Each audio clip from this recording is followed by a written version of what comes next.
that the emergence of leaders is something that is actually very good. And I do not think that it should concern anybody that you've done such a stellar job that you're able to raise leaders who can come to the national fore. But in Sifuna's case, for example, he finds himself in the place where in a path which I have the privilege of saying that even I have trodden, and we can't bank on the fact that, for example, you're able to draw crowds, because while politics might be about your visibility, now it's calculation. Elections are won by hard facts. You say that, for example, that a son of the soil has emerged and Sifuna has gone there, but we didn't see the MPs. We didn't see the members of parliament, because typically the elected members of parliament are the ones who they're the voice of the people. So if an MP takes this particular direction, typically it shows that this is what the people want. So if it gets to the point where you cannot even rally and marshal leaders from your region, where you have to, get people from the outside, and people make the argument that, because he left with the entirety of ODM.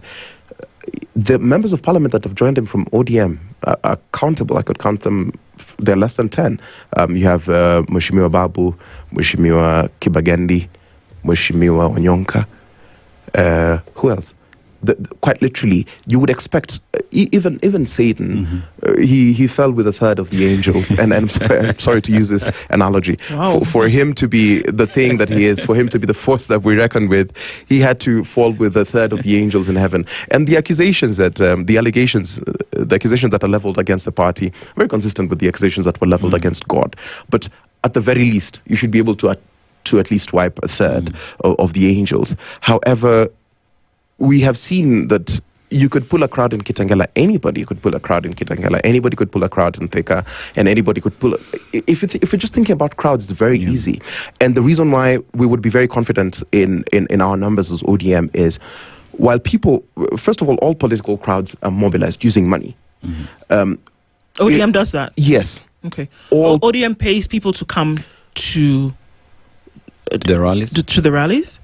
I might be evasive in my answer because of you've asked your question in like a very direct way. As I should. Yes, as you should. And I think very professional of you. However, all political gatherings are mobilized using money. A word to the wise. All of them. There are no organic crowds in politics. And I say this, there's no leader, regardless of who they are, who has not had some sort of incentivization for his people. All political leaders, politics runs on incentive. So for us, we know that these are the number of capes we had, these are the number of t-shirts we had. We can account for these numbers because we have a strong grassroots network. We are not relying, for example, as the Orange Democratic Movement, on a sporadic appearance. We know that if we have 100,000 people, if we have 13,000 people in a stadium, for example, we can account for them to the last man. So what does it do then for your political psyche if you know that the people who have come for a rally have only come because they have been incentivized to do so? I mean, incentive is of various, there's a wide array of incentives. It could be money, it could be whatever, but then it also could be the incentive, the ideology. Because then after these people come, you get to sell your agenda. So kind of like you draw them in order to then be able to sell the agenda. It's just the art of seduction. So, right. So then what happens in a case like we saw not too long ago when you incentivize these people to maybe vote for you and then they do not? If you're speaking about Olkalao, I have a divergent view on UDA. I tend to think that Olkalao was not UDA's to lose because it wasn't theirs in the first place. So why go in there with the way in which they did? Because, and this is the argument that I was making earlier, the president has not shied from engaging in political contests because he's a political animal, and he is unafraid of, he is not limited to certain regions. He will not sit out an election just because it's not in a region where he enjoys support. You will remember that the departed leader of Olkalao was actually a Jubilee elected member of parliament.